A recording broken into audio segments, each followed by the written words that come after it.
até o 12. Portanto, não te envergonhes do testemunho do nosso Senhor, nem de mim, que sou prisioneiro seu. Antes participa das aflições do Evangelho, segundo o poder de Deus, que nos salvou e chamou com uma santa vocação, não segundo as nossas obras, mas segundo o seu próprio propósito e graça, que não foi dada em Cristo, que nos foi dada em Cristo Jesus antes dos tempos dos séculos, e que é manifesta agora pela aparição de nosso Senhor Jesus Cristo, o qual aboliu a morte e trouxe à luz a vida e a incorrupção pelo Evangelho, para o que fui constituído pregador e apóstolo e doutor dos gentios, por cuja causa padeço também isso, mas não me envergonho, porque eu sei em quem eu tenho crido, e estou certo que é poderoso para guardar o meu depósito até aquele dia. Senhor Jesus Cristo, Pai nosso que estás no céu, pela distância entre mim e ti, me coloco diante do Senhor para suplicar-me, Senhor, a presença e a graça. Deus, somente o Senhor conhece o nosso coração e sabe, Senhor, que me coloco diante de ti com temor e tremor, porque Deus, tu és Senhor do universo e nós, ó Pai, só fagulhas, ó Pai, neste mundo. Somos nada em referência ao Senhor, por isso nós estamos aqui. Deus, o Senhor tem poder o suficiente para nos ensinar, nos mostrar, nos revelar. E Deus, somente o Senhor sabe como estamos aqui e por que o Senhor nos tirou do mundo e nos colocou aqui. Deus, muito obrigado por essa oportunidade tão magnífica e tão grande, no nome de Jesus. Amém? Podeis assentar, irmãos. É um prazer estar com vocês de novo, segundo a boa e perfeita vontade de Deus, que tem nos dado essa oportunidade de estar na sua casa. É um privilégio poder estar aqui e ainda ter o privilégio de estar aqui para pregar a palavra de Deus. É maior ainda o privilégio. Já é um privilégio só de estar aqui e de ouvir a palavra de Deus, é mais do que um privilégio. Amém, irmão? Eu sei que para muitos a Bíblia não tem tanto significado, e até para alguns cristãos a Bíblia não tem tanto sentido, não dão o devido valor à palavra de Deus. Mas quando você abre a Bíblia para encontrar Deus ou para ouvir Deus, isso vai acontecer. Se você abrir a Bíblia e a intenção do seu coração for encontrar Deus ou ouvir Deus, isso vai acontecer, porque ela é a palavra de Deus. Quando você lê a palavra, é Deus falando conosco através da sua palavra. Essa carta do apóstolo Paulo a Timóteo já é a segunda carta. Ele estava preso, já perto da sua morte, e ele escreve essa carta. Timóteo estava em Éfeso. Timóteo era tímido, e Paulo considera a timidez como um medo. E quando Paulo foi ser julgado, ele até convidou algumas pessoas para ajudá-lo, ou para falar em favor dele, né? Para falar em favor dele. E isso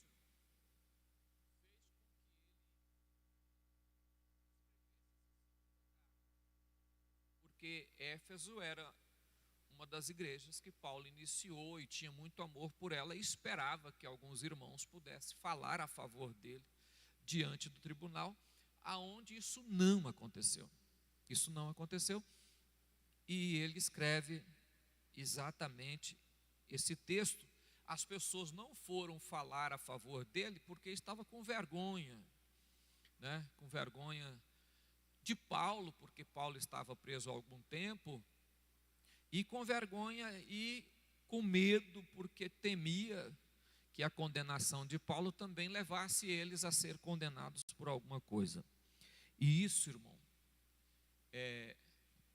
causou em Paulo uma tristeza, uma angústia, como causa em qualquer um quando você precisa de alguém, e esse alguém, na hora que você acha que vai te ajudar, você imaginou se você perceber que a pessoa está com vergonha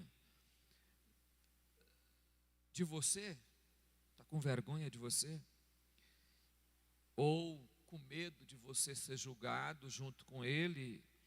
Então Paulo escreve essa carta. Eu peguei só esses 4 versículos aqui para você entender o que está dizendo, ou o que eu quero falar com você, né? Em nome de Jesus, o que eu penso disso aqui. Amém, irmão? Eu quero que você entenda uma coisa, irmão. É comum falar do evangelho hoje, ou dizer que é crente, é comum. É muito fácil você falar que é crente. É raro os momentos que a gente tem vergonha de falar que é crente. É muito raro. A gente, hoje no Brasil, tem vergonha de falar que é crente, né? Por isso, irmão, mas ter vergonha, assumir o cristianismo, já foi mais difícil um pouquinho. As pessoas tinham vergonha de falar que era crente, exatamente pelo o setor pejorativo, dava um tom de pequeno. Quando você falava que era crente, a pessoa achava que você era um fanático, um débil. Não, esse camarada nem pensar sabe. Hoje não, hoje já é mais difícil, porque já tem muitos crentes formados, tem muitos crentes que, né, já são doutores, e aí já ficou mais difícil você achar isso do cristão, e até tem pessoas da alta sociedade que já aceitaram Jesus, pessoas famosas que já aceitaram Jesus. E aí, irmãos, hoje quase não tem esse tom, essa vergonha. Isso quase não existe. Mas no tempo de Paulo era vergonhoso. Mas por que ter vergonha de Paulo, irmão? Você já parou para pensar por que as pessoas tinham vergonha do evangelho e do próprio apóstolo Paulo? Por que as pessoas tinham vergonha dele? Analisemos uma coisa que eu quero primeiro conversar com você. É o seguinte, irmão: quando Deus chama alguém, Deus conhece a pessoa. Quando Deus te chama, Deus te conhece. Antes de você nascer, Deus já te conhecia. Então Deus sabe toda a sua história, antes de nascer e depois. Então, quando Deus te chama, já existe um propósito definido nessa chamada. O duro é a gente aceitar isso. É nós que não conseguimos aceitar esse propósito, irmão. Nós não conseguimos entender essa questão. Nós queremos que Deus nos chama ou nos escolha segundo a nossa visão. Segundo a nossa visão. Não segundo o que Ele quer. Preste atenção numa coisa, irmão. Deus chama Abraão e fala com ele assim: Abraão, sai da sua terra, da sua parentela, e vai para um lugar que eu vou te mostrar. Você ia? Ele não tinha mostrado o lugar. Você ia, irmão? Você teria coragem de ir? Ele manda sair do meio dos seus. você sairia? Abraão não viu Deus, ouviu a voz. Ouviu a voz. Só ouviu. E Abraão sai, lá na sua jornada, lá no já muito tempo, já tinha aí 25 anos que Abraão estava andando com Deus, já tinha ido no Egito, Deus já tinha protegido ele no Egito, já tinha saído do Egito, Deus já tinha protegido Sara, Deus já tinha dado riqueza a Abraão, Deus já tinha aparecido de forma teofânica a Abraão, quando Abraão olha e vê 3 homens vindo ao seu encontro, Deus ia destruir Sodoma e Gomorra e aparece, o seu Senhor aparece a Abraão e fala que vai destruir. Nesse momento, irmão, agora Abraão velho, já em dias, tem o seu primeiro filho, seu e de Sara, e Deus vai, com o menino já estava grandinho, Deus vai e fala: Abraão, oferece o seu filho como cordeiro para mim. Nenhum de nós teria coragem de fazer isso, irmão. Hoje em dia é difícil você chamar uma mãe de família na frente e falar: oferece seu filho para o campo missionário. Ninguém tem coragem, irmão. Se você falar isso na igreja, aqui na frente fica vazio. Ninguém vem aqui pegar o seu filho e falar: eu ofereço meu filho para o reino de Deus. Você imagine Deus chegar em você e falar assim: pega o seu filho e sobe naquele monte lá e corta o pescoço dele e oferece ele para mim em sacrifício. Não faria. Não faria. Mas do tempo, presta atenção, irmão. Um Abraão que ouviu Deus falar com ele, sai da sua terra, e ele sai. Agora, depois de 25 anos andando com esse Deus, Deus pede o seu filho. Você acha que ele conhecia Deus? Conhecia ou não, irmão? O que eu quero dizer para você é o quanto nós conhecemos de Deus. Nessa caminhada de relacionamento entre Deus e você, Abraão pegou o menino, chamou o seu servo e falou com a sua esposa: vou adorar o Senhor naquele monte. 3 dias eu vou chegar lá e vou adorar o Senhor. Como estava o coração de Abraão? A gente tenta fazer de tudo, nós faz articulação teológica, nós criamos e inventamos, né? Tentamos imaginar como estaria o coração de um pai, mas nós analisamos aos nossos olhos e a nossa vida. Quando nós falamos, nós estamos analisando a nós. Será se eu teria coragem de pegar um dos meus filhos e colocar sobre o altar e cortar o pescoço dele e oferecer? Tem pai que não tem coragem nem de chamar a atenção do seu filho quando ele está errado, irmão. Você imagine oferecer ele em sacrifício. Abraão pega naturalmente, pega o menino e vai andando, e quando chega lá o menino fala: quando está subindo para um monte, o menino, só estava ele e o rapaz agora, o servo ficou. Ele fala: pai, eu estou vendo que tem lenha, tem fogo, mas onde é que está o cordeiro que o senhor vai oferecer? Nem a criança sabia que ele era o cordeiro. Abraão fala: meu filho, Deus proverá o cordeiro para si. Essa palavra aqui, ele está dizendo assim: fique tranquilo, ele sabe o que vai fazer. Está preocupado por quê? Ele sabe o que ele vai fazer. Vamos? A criança não tinha o conhecimento que Abraão tinha. Abraão tinha conhecimento de Deus. E ele demonstra isso porque quando ele deita o menino e amarra suas mãos, que levanta o cutelo para cortar o pescoço da criança, porque se Deus não intervém, ele tinha cortado, é tanto que Deus sabia que ele ia cortar e não deixou, porque ele ia cortar. Deus só interveio na história porque ele ia cortar o pescoço da criança. O que Abraão estava dizendo assim? Eu sei para quem eu estou oferecendo meu filho. Por ele, para ele e por ele eu faço qualquer coisa, porque eu conheço ele. Eu conheço ele. Eu sei quem é ele. Eu sei quem é ele. Quando você lê a história,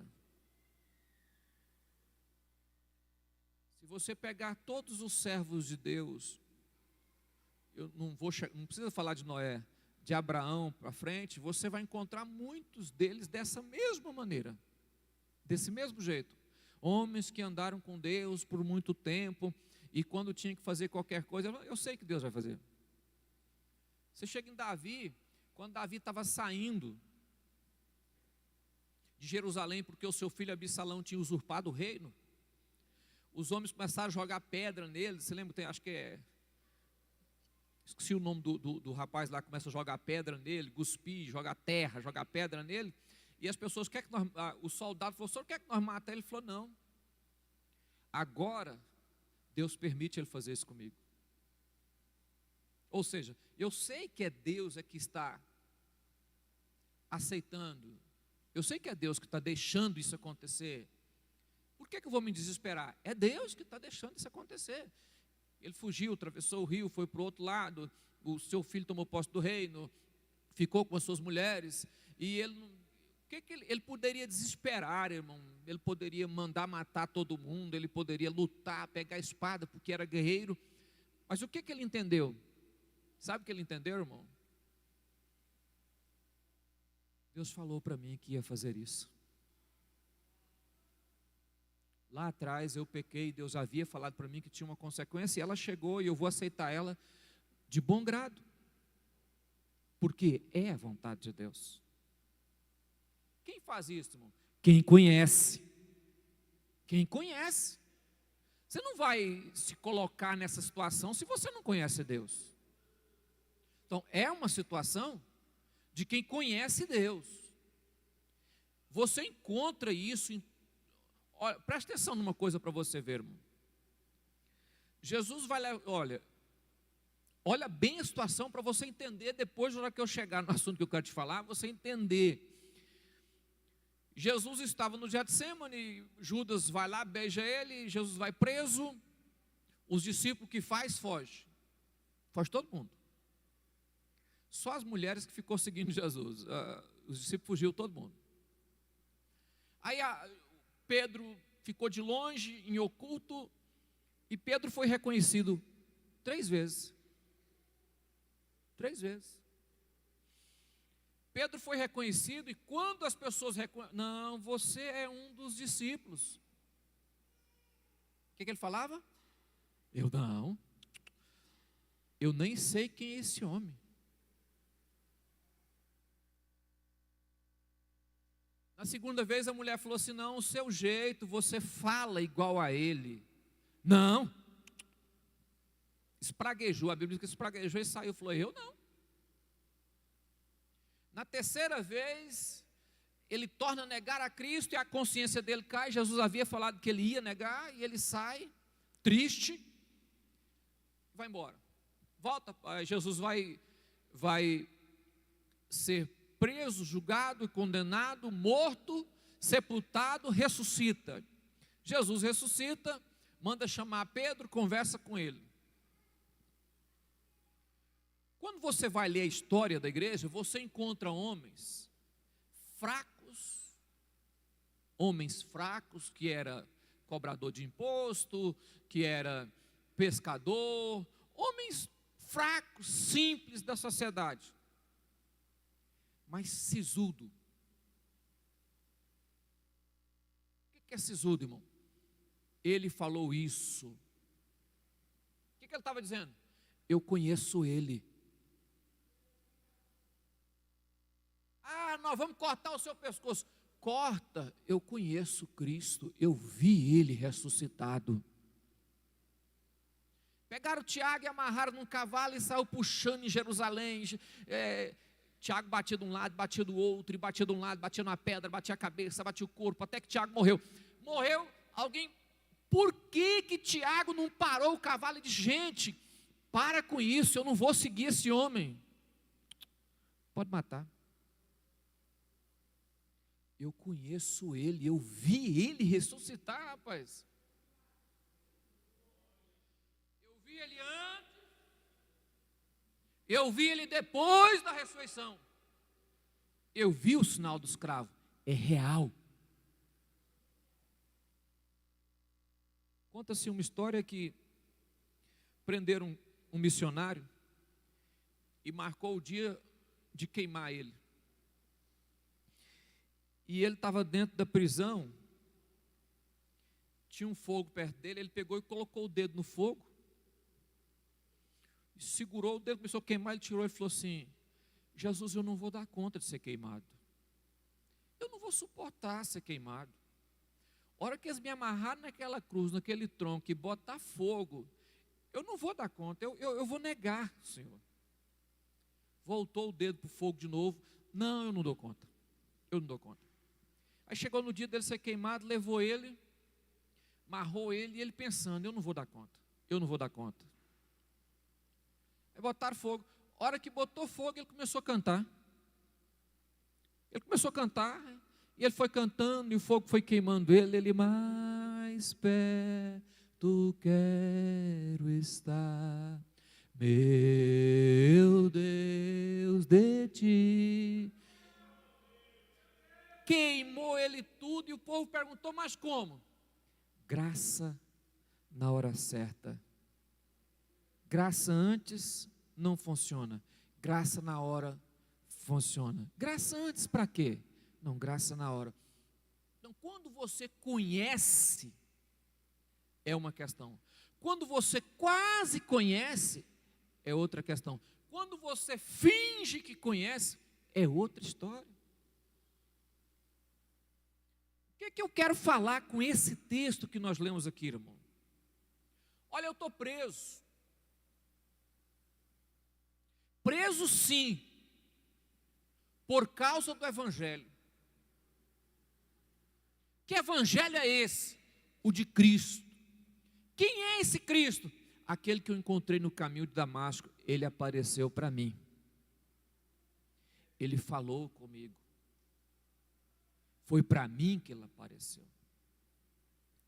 Longos anos andando com Cristo. Agora está preso. Preso por quê? Porque estava seguindo Jesus. Mas não é vergonhoso? Para vocês, para mim não. Paulo, você não tem vergonha? Não. Estou satisfeito aonde estou tranquilo. Eu sei em quem eu tenho crido.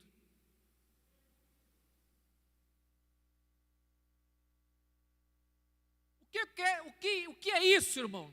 O que mais acontece no século 21 com os crentes de hoje?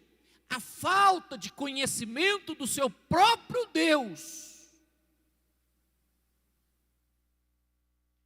Abra a sua Bíblia em Romanos. Se a sua Bíblia tiver Romanos, abre aí a sua Bíblia. Romanos, capítulo de número 8. Romanos 8. Quem escreveu essa carta aqui foi Paulo. 8:32, irmão. 31, seguindo. Que diremos, pois, estas coisas? Se Deus é por nós, pode alguém, por algum motivo, suplantar Deus? Não. Então, se Deus é por nós, tem alguém que pode ir contra nós? Tem alguém? É isso que Paulo está dizendo. Por que temer, ou por que ter vergonha? Se Ele é por mim, quem vai ser contra? Por que isso, irmão? Porque não existe nenhum outro ser que pode ser maior do que Ele. Então, se Ele é por mim, quem vai tentar contra? Pode levantar, pode querer, pode bater, pode esmurrar, pode ficar com raiva, pode atirar, pode cuspir. Mas Ele é Deus. Versículo 32. Aquele que nem mesmo poupou o seu próprio filho, antes entregou por todos nós, como não nos dará também com ele todas as coisas? Rapaz, se o camarada não ter, se Deus não poupou o seu próprio filho, só por minha causa, você acha que tem alguma coisa que ele não vai fazer? Existe alguma coisa que ele não vai fazer, irmão? Não existe nada. O que é que Paulo está dizendo? Não existe nada. Aí você continua lendo o texto, olha. Quem intentará acusação contra os escolhidos de Deus? É Deus quem os justifica? Quem condenará? Pois é Cristo quem morreu antes, quem ressuscitou dentre os mortos, o qual está à direita de Deus também intercede por nós. Quem nos separará do amor de Cristo? Tribulação, angústia, perseguição, fome, nudez, perigo, espada. O que Paulo está falando aqui? Irmão, quem conhece Ele não deixa, jamais o deixa. Quem conhece Ele não tem coragem de soltar a mão dEle, mesmo que todas as coisas venham. O que Paulo está dizendo? Nada pode nos deixar largar a mão dEle. Por quê? Porque quem conhece Ele sabe que Ele é Deus. Olha o que ele coloca. Quem nos separará do amor de Cristo? A tribulação? Angústia? Perseguição? Fome? Nudez? Perigo? Espada? Por amor a Ele somos entregues à morte todo. Por quê, irmãos?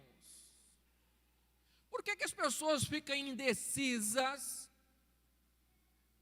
com a sua própria vida, como se quisesse preservá-la de algum sofrimento? Todo crente do século 21 tem essa mania.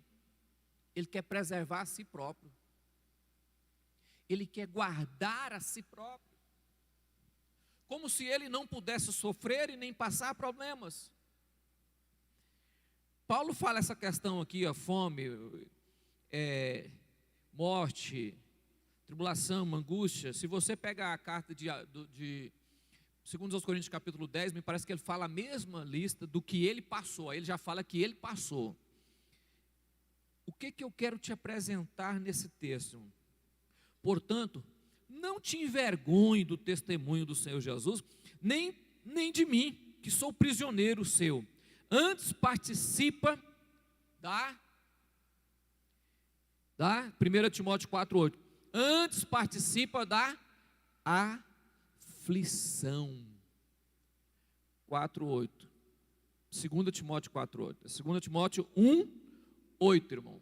2 Timóteo 1,8, o menino errou. Portanto, não te envergonhe do testemunho do Senhor Jesus Cristo, nem de mim que sou prisioneiro. Antes participa da... Participar de aflição. O que Paulo está dizendo? Timóteo, não tente preservar a sua vida com vergonha do seu Cristo, só porque quem segue esse Cristo, a única coisa que traz para si é sofrimento e prisão.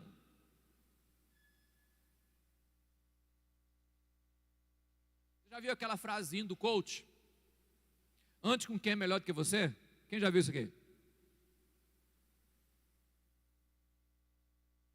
Rapaz, eu vou seguir aquele peão ali naquela aflição que ele está? Vou nada. Eu vou andar com fulano de tal que está pior do que eu. O sofrimento dele é 10 vezes maior do que o meu. Nem perto eu quero chegar. Essa era a história de Timóteo. Participa da aflição do Evangelho.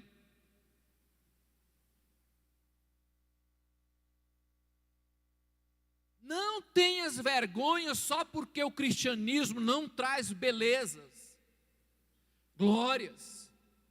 Por mais que o século 21 apresente uma glória no Evangelho, porque hoje parece que tem uma glória. Hoje parece que tem uma glória, irmão. Só que não existe essa glória. Você vê aqueles pregadores, né? Oh, camarada veste aqueles paletozão, aquelas Você olha nele e parece que tem uma glória. Eles apresentam no YouTube, apresentam lá no meio daquela multidão de gente. Parece que o evangelho agora tem uma glória efêmera, passageira. Mas ela não vale nada quando você não conhece quem você aceitou na cruz do Calvário. Porque a maior glória de todas elas é você não ter ninguém perto de você. Olha, ninguém. A maior glória é você não ter ninguém perto de você, ninguém te olhando, ninguém junto de você, e você fechar os olhos e olhar para você mesmo e dizer: eu conheço Jesus. Eu sei quem Ele é. É você fechar os olhos e se perceber em determinados problemas, ou dificuldade, ou perseguição, ou fome, ou nudez, ou tribulação, ou angústia, e você fechar os olhos e falar: rapaz, eu conheço Jesus.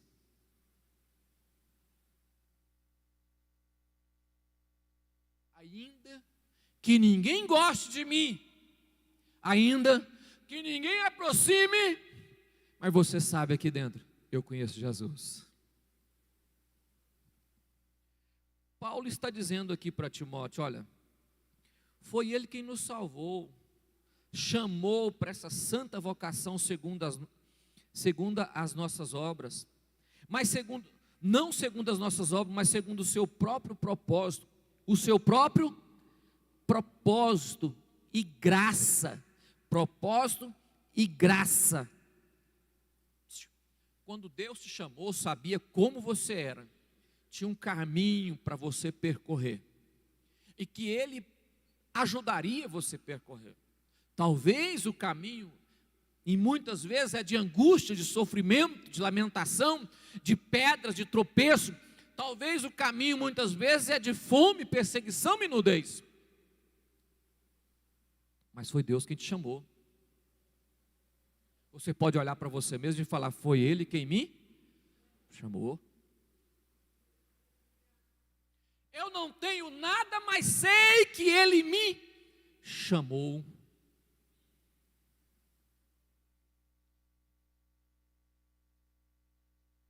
O que é manifesta agora pela aparição do nosso Senhor Jesus Cristo, o qual aboliu a morte e trouxe à luz a vida incorrupção pelo Evangelho.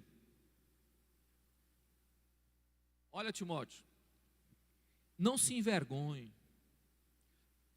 Ele nos chamou pela sua graça, pelo seu bom propósito. Olha a consciência do camarada, irmão. Ele aboliu a morte que estava pesada sobre a minha vida. Ele tirou de mim a corrupção e me deu um corpo glorioso, não corruptível. Ele deu a mim a vida eterna. Trocarei isso por qualquer outra coisa? Poderei eu fazer uma permuta de tudo isso que Ele tem feito por mim, na minha vida? Olhe bem, irmão, Ele me chamou, Ele deu poder à minha vida, a sua graça me perdoou, me deu poder sobre a morte, me deu vida, trouxe a minha vida eterna. Vou eu desanimar? Eu conheço Ele, rapaz. O que faz transpor barreiras é conhecer Cristo. Você teria coragem de deixar qualquer coisa por amor a Ele? Põe o versículo 12 aí, meu filho.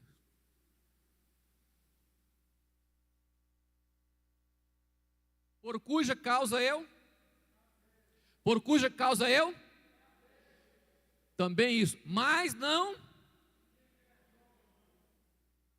Se você tem vergonha porque estou preso, porque sou presidiário, porque estou condenado aqui, eu não me envergonho disso.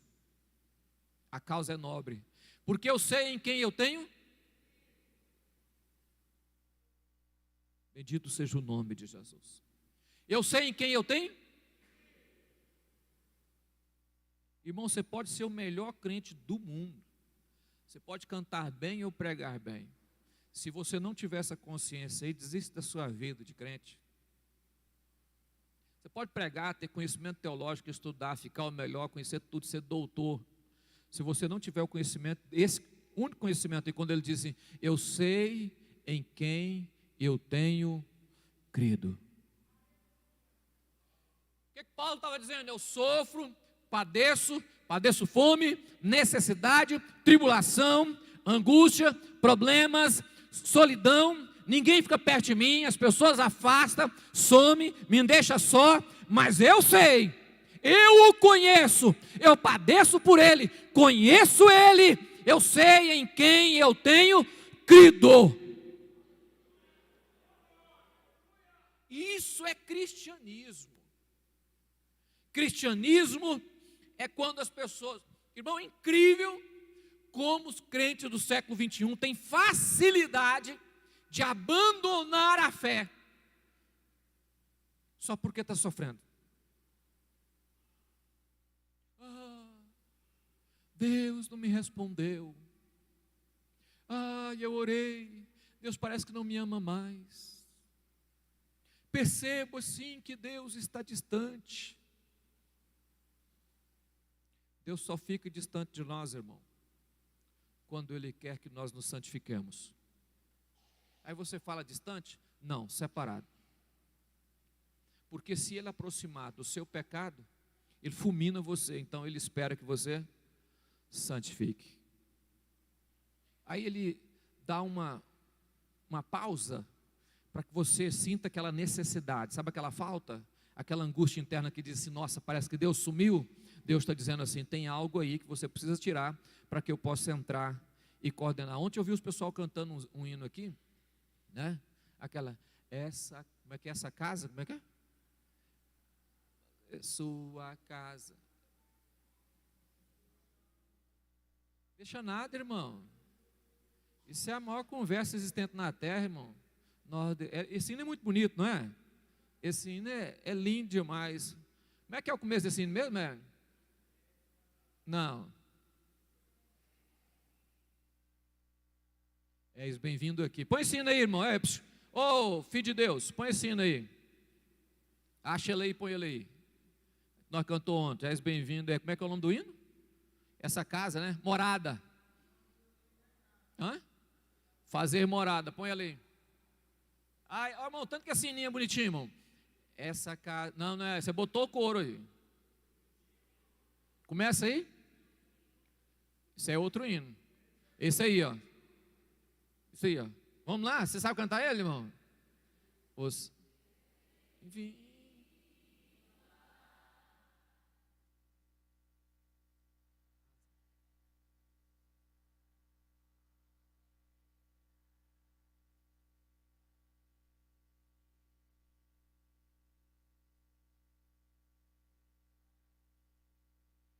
Para aí, irmão. Você pensou no que você está falando, irmão? Não. Vamos pensar aqui. Pensa Deus tirando você de você.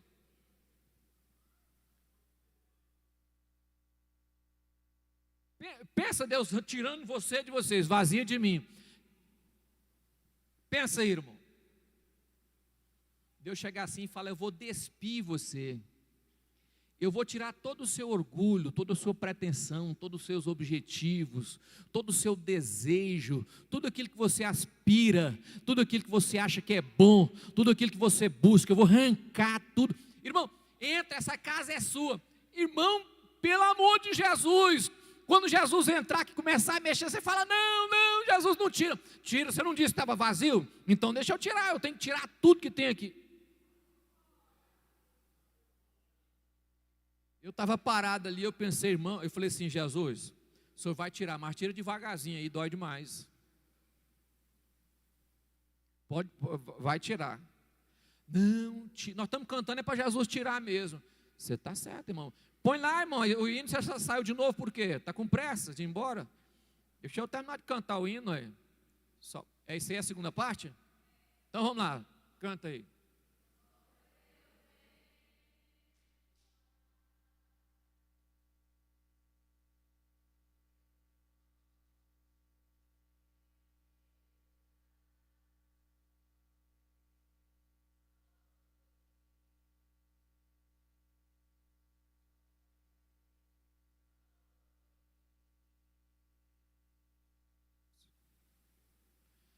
toma o teu trono, vem reinar. Quando Deus manda, irmão, dificilmente nós aceitamos.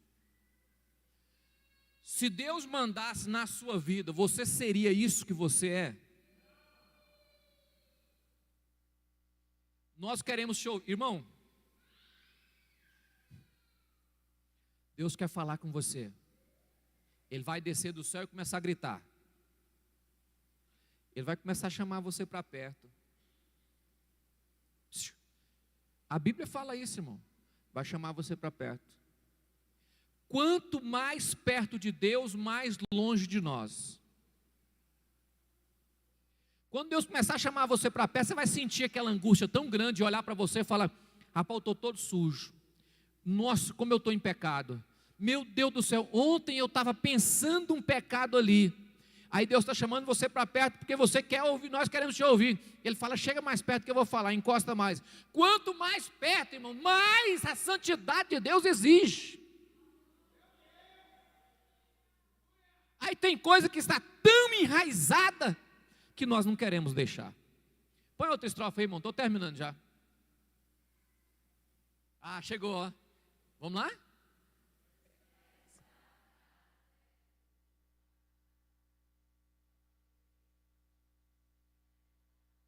Rapaz, vocês é mais desentuado do que eu ainda, misericórdia.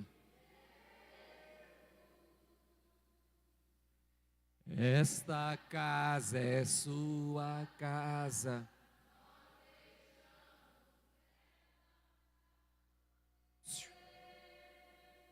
Vamos parar de mentir, né? Pode parar agora, chega. Deixa, irmão. Século 21, crentes, nós não temos coragem de deixar a casa e dizer: Deus, faça a sua vontade. Se nós fôssemos cumprir à risca o propósito de Deus na nossa vida, Deus já tinha falado com você: ó, sai da sua casa e vai para tal lugar. Senhor, eu vou passar fome. Não, quem vai cuidar de você é eu. Vai para tal lugar, vai pregar o evangelho, vai ganhar. Ah, Senhor, eu vou. Não, eu estou mandando. Você não disse que é eu que mando? Então vai, ué. Não foi isso que fez com Abraão? Não foi isso que fez com todos os homens da Bíblia? Não foi isso que ele fez com Paulo? Ele chamou Ananias e disse: Ananias, vai na rua direita. Lá tem um homem chamado Saulo. Ele está lá sem visão, está cego. Você vai orar por ele. Senhor, eu não vou lá orar por esse homem é perseguidor do evangelho. Não, Ananias, vai lá, porque eu vou mostrar para ele o quanto ele padecerá pelo meu nome.